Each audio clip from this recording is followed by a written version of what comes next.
Acompañamos con nuestras oraciones, igualmente con el afecto, con nuestra amistad, con nuestra presencia a los familiares de cada uno de estos hermanos nuestros, quienes oramos por el eterno descanso en sufragio de ellos para que Dios les regale el cielo. Hay una palabra que me encanta: los vivos son quienes te alaban, Señor, como yo ahora. ¿Por qué digo esta palabra? Porque cuando vienen los hermanos a anotar la intención por el eterno descanso de ese ser querido, siempre la pregunta es: Padre, ¿cuánto vale la misa para un difunto? La misa para un muerto. Y nosotros no celebramos misa de muertos, nosotros no celebramos misa de difunto. Nosotros celebramos ese paso de ellos, de esta tierra a la presencia de Dios. Celebramos la Pascua, y la misa no tiene ningún precio, porque la sangre de Cristo, el dinero del mundo no la puede alcanzar. Usted anota una intención, un estipendio para seguir la iglesia evangelizando, y de hecho, si algún hermano no tiene el estipendio, la misa se le debe hacer, es un derecho, para que ustedes sepan esa parte. Nunca la iglesia deja de celebrar un sacramento, nunca la iglesia dejará de servir por falta de dinero. No es el fin con el que nosotros celebramos los sacramentos, mis queridos hermanos. Digo esto para que se quiten de la mente que hay misas de vivos y que hay misas de muertos. Nosotros celebramos la victoria de Jesucristo sobre el pecado y sobre la muerte. Celebramos la resurrección, celebramos la Pascua definitiva, que hay unos hermanos que se nos han adelantado a ese encuentro personal y definitivo con Dios.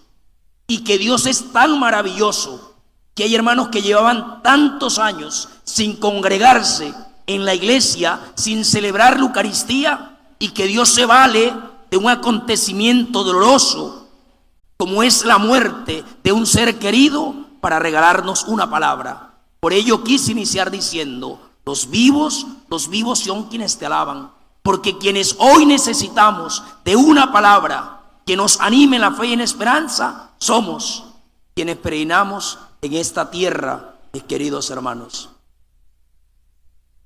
Y se me viene a la mente ese pasaje: si el grano de trigo no cae en tierra y muere, queda infecundo, pero si muere, da mucho fruto.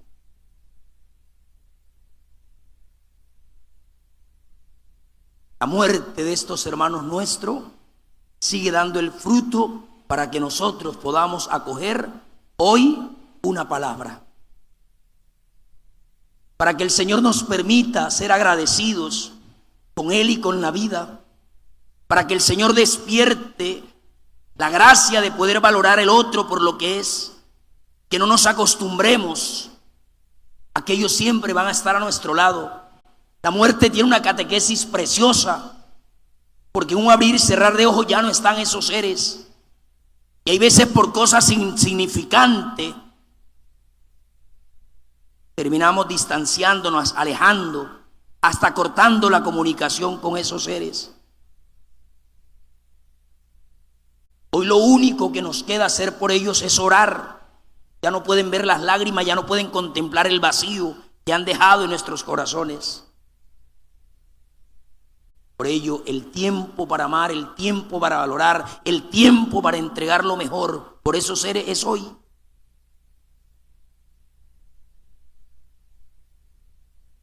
Entonces, acompañamos a estos hermanos nuestros que hacen duelo reciente por la partida de sus seres.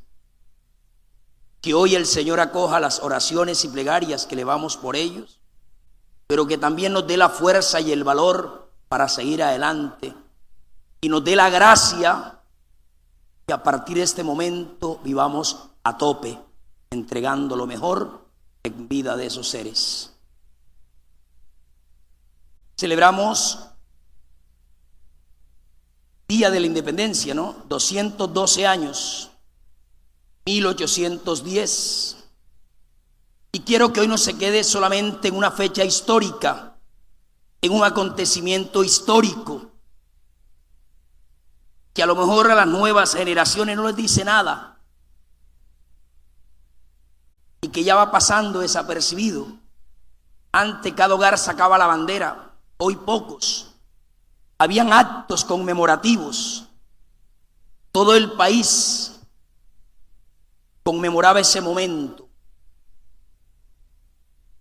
Yo quiero que no lo reduzcamos a eso, una mera fecha histórica, sino antes, por el contrario, tiene que convertirse en la conquista permanente de la construcción de una nueva civilización. Una civilización que reina la fraternidad, una civilización que reina la solidaridad, una civilización que reine la justicia, que reine la reconciliación, que reine el amor, capaz de vencerlo todo, mis queridos hermanos. No es una tarea del Estado, porque hay veces, sí, el Estado que dice, no. ¿Qué puedo hacer yo por mi país? Y es precioso, porque hoy el Señor nos regala una palabra que nos cuestiona qué tipo de terreno somos. Si somos un terreno abonado por la gracia, por el Evangelio, por los sacramentos, por el mismo Dios, o antes por el contrario, somos un terreno al borde del camino, pedregoso, de zarzas. El mismo Señor con la palabra nos invita a reflexionar, ¿no? A responder en qué circunstancias de la vida personal, somos este terreno al borde del camino. ¿Qué es ser al borde del camino? Aquellos hermanos que van a misa, y van a misa por mero cumplimiento, porque me toca. Solo vamos a la iglesia por fechas especiales. Y la palabra la sentimos tan bonita porque el terreno somos nosotros en nuestro corazón. El sembrador es Jesús y la semilla es la palabra que acabamos de proclamar, la palabra de Dios. Qué palabra tan linda la de hoy, ¿no? Y ese cura predicó maravilloso. Y te preguntan qué dijo. Bueno, yo no me acuerdo de lo que dijo. ¿De qué sirve que haya predicado bonito? ¿De qué sirve que la palabra sea hermosa si no te quedó en el corazón? Al borde del camino, cuando permitimos que las diferentes circunstancias de la vida nos roben la palabra.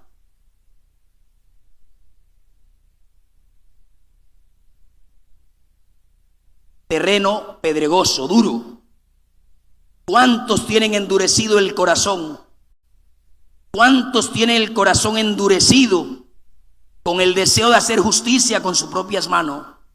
Y la palabra cala y germina, pero por no tener profundidad, por no tener tierra, termina secándose. O entre zarzas, que significa las bajas pasiones, los afectos desordenados, crear dependencias afectivas, los afanes por el dinero, por el poder, por la fama, que terminan ahogando, asfixiando, no permitiendo que la semilla crezca y que dé frutos. O tal vez somos ese terreno que da 100 o da 1000, 30, 60 o cientos. Somos un terreno abonado. ¿Qué tipo de terreno es tu corazón hoy? ¿Qué tipo de terreno es tu corazón hoy? Tú mismo respóndele al Señor, porque hoy la palabra con toda humildad nos invita a eso, a reconocer en qué circunstancias de la vida personal somos el borde del camino, cuando somos terreno pedregoso, cuando somos zarzas y cuando somos ese terreno bueno, queridos hermanos. La primera enseñanza es el acompañamiento de Dios en los momentos más duros, especialmente frente a la muerte, de aprender a valorar y la catequesis de cara a la partida de esos seres, que celebramos la vida, la resurrección. Lo segundo, la invitación a reconocer qué tipo de terreno somos. Hoy estamos llamados a ser ese terreno bueno, ese terreno bueno donde se ha sembrado la semilla de la palabra y que tiene que suscitar una fe inquebrantable, una esperanza cierta de que Dios no falla y que Dios no defrauda, y un amor que lo puede todo. 30 de fe, 60 de esperanza y 100% de amor, porque la virtud más grande es el amor. A eso se refiere esta palabra. La tercera enseñanza, hermano, la tomo de la primera lectura. Hoy iniciamos la proclamación del libro del profeta Jeremías. Jeremías, no sabemos si era una justificación, una excusa, o realmente era consciente de sus limitaciones. Pero le está diciendo al Señor: mira que soy un pequeño, mira que soy muy joven. ¿Y qué le dice el Señor? No digas eso, hombre. Yo te he elegido y yo te voy a dar las gracias. Cuando yo elijo, doy las capacidades, proveo los medios para que puedan vivir esta misión. Donde yo te mande, tú irás. Y lo que yo te diga, tú dirás. Y le dice todas las capacidades con las que está dotado. Esa es una enseñanza preciosa, hermanos. Porque Dios jamás encomienda al hombre una misión que no sea capaz de llevar. Cuando Dios te elige, Él mismo te provee lo que tú necesitas. Si tú te apartas de Él, ahí sí no hay nada que hacer. Pero no lo culpes. Si tú has sido terco y obstinado, que te has ido por el camino que no debes irte, ese sí es problema tuyo. Y cada acierto tiene sus bendiciones y cada desacierto tiene sus consecuencias. Tenemos que revisar si realmente lo que yo estoy haciendo es voluntad de Él, es lo que Él ha querido para mi vida. O antes, por el contrario, me he resistido a la voluntad de Él, a los designios de Él, y he hecho lo que en mi vida se me da la gana. Ese es tu problema. Sin embargo, hay otra cosa preciosa, que Dios nunca nos abandona a nuestra propia suerte. Ese es un Padre que, no obstante que hayamos sido tercos, obstinados, contumaces, oiga, Dios siempre está ahí, dispuesto a bendecirnos y a extendernos la mano. Siempre está ahí, animándonos que volvamos de corazón a Él. Y la última enseñanza, mis queridos hermanos, el Salmo 70. ¿Qué respondíamos en el Salmo 70? ¿Quién se acuerda qué respondíamos en el Salmo 70? Cantaré o contaré la salvación del Señor. Cantaré al mundo que mi auxilio me viene de Dios. Salmo 70, verso 10. Mis queridos hermanos, abriré mis labios, dice, ¿no? Abriré mis labios, ¿para qué? Para contar la salvación de Dios. Hay veces abrimos nuestros labios, ¿para qué? Para renegar, para murmurar, para maldecir. ¿Es así o no es así? Abrimos nuestros labios, ¿para qué? Para levantar falso testimonio, chismes. Abrimos nuestros labios, ¿para qué? Para palabras desedificantes, dañinas. ¿Qué nos está diciendo el Señor? Que nuestros labios hemos de abrirlo. Hoy nos invita el salmista a abrir nuestros labios, ¿para qué? Para proclamar la salvación al mundo. Abriremos nuestros labios para pedirle al Señor que venga en auxilio de todos nosotros. Que así sea.